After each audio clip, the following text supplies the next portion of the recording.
Sementara itu, lonjakan harga ikan terjadi di Pasar Arombai, Ambon. Cuaca buruk di perairan Maluku membuat pasokan ikan berkurang sehingga memicu harga melonjak tajam beberapa hari terakhir.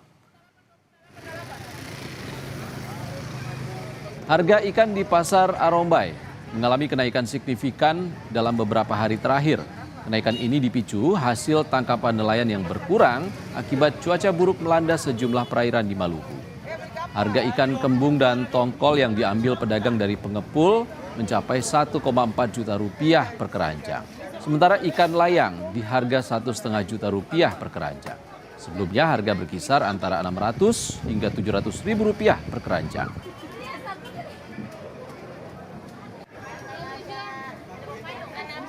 Yang halus ini saja 1.400.000, momar 1.500.000, kawalinya 1.400.000.